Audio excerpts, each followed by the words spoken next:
Hey everybody, it's Ron and Ellie back with this week's edition of Ask Ron. First up this week is Jeffrey Linza from Georgia. Hey Jeff. He says, I've got a seller that lives in California but sells houses in Tennessee. They've accepted my offer and the seller and his own escrow and title company will handle the sale in California. Should I hire an attorney to assist me from California where the seller resides or Tennessee where the property is located? Tennessee where the property is located. Easy enough. Next up is David Moulton from Tennessee as well. He says, I found a free and clear property for $199,000. The seller does not want to take payments because she does not want to go into debt to buy her next house while she's receiving payments on her current one. What can I tell her to convince her that she might be able to get her next house without going into debt for it? Nothing. You're wasting your breath. You'd have to do a whole real estate training for her and you're not going to get through to her. You're chasing a dead end. Now, of course, you didn't tell me what the R was on this house, so I couldn't tell you whether $199 is a good deal for it or not, but I suspect it isn't. Really, it's just a dead end. You need to move on. You cannot convince people who are absolutely, positively sure they got to have all cash that you can buy their house on terms. You just can't make that conversion. So, honestly, my best advice, quit worrying about it and go quit crying over spilt milk, go milk another cow. All right. Our next question also comes from Tennessee. It's Edward Habither. Edward? Well, first, before I ask a question, you made sure to let me have me tell you that, Ron, you're the best. That's from Edward. He just wanted to let you know. His first question says, if I do more than 3 deals without an LLC, will I be fined due to Dodd-Frank? No. If you do more than 3 deals in an LLC is when you may have an issue with Dodd-Frank, but remember, that's only if they're owner finance deals. If you sell them with owner financing, then you may have Dodd-Frank issues. If they're not sold with owner financing, you can do 100 deals in one LLC. Has nothing to do with Dodd-Frank. However, you're not going to do any deals in an LLC anyway. You're going to take title to each property in a land trust. That land trust sells the property.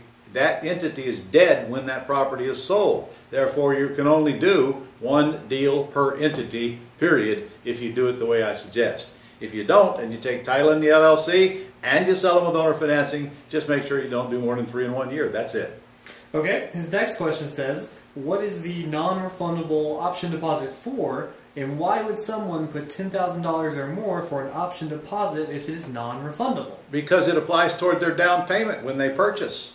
No one will do that unless they have the intent to purchase. And if they do purchase, then it becomes part of their purchase price. The price is reduced by that amount of money. That's that much less money they have to bring to closing. And no, before you ask, you do not have to bring it to closing. It is your money the day you get it. Because if they buy, it is credited. And if they don't buy, it is forfeited. So it is a non-refundable option deposit, not to be confused with a security deposit, which is refundable. Option deposits are not refundable. Okay, our last question this week comes from Fernando Calderon in Florida. How are you, sir? He says, I have a problem with 2 CPAs and about how they treat option money. My previous CPA treated it as rental income and I was taxed the same year I received the option.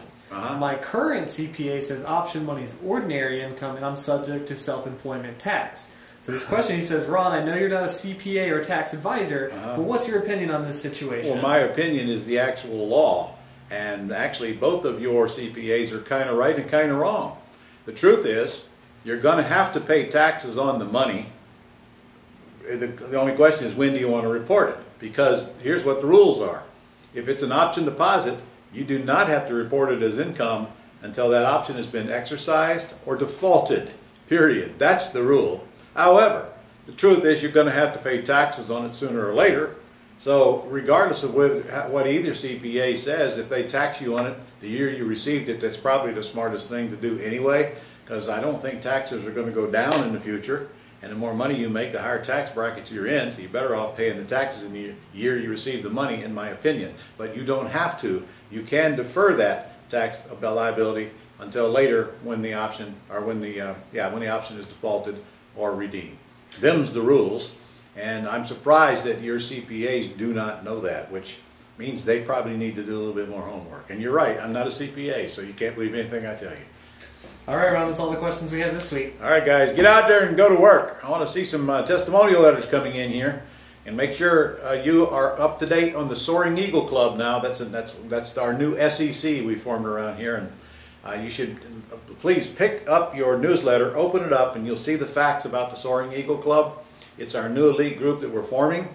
You're going to want to be in it because you got a free retreat next year. When I say free, I mean free hotel, free food when you get to this retreat just for these members. And the rules are very simple. You just got to either make 100 grand between now and January 31st of next year, or you got to do 10 deals. One of the two. That's it. That's a very easy task for you to accomplish if you're at all active, even part-time in this business. So go check out the SEC or the Soaring Eagles Club. It's going to be an elite group. I promise you, you're going to wish you were in if you're not. It should be on your weekly newsletter. And incidentally, if you're not opening your weekly newsletter, you're missing the boat. There's a lot of good information in that thing. So make it a point to check. If you're not getting it and you're receiving this email right now, then there's something stopping it from coming through. Make sure you check your spam blocker and do everything you can to, in fact, if Friday afternoon comes and you haven't received it, you better go check because it's somewhere in your spam blocker. So go to work. I'll see you next week.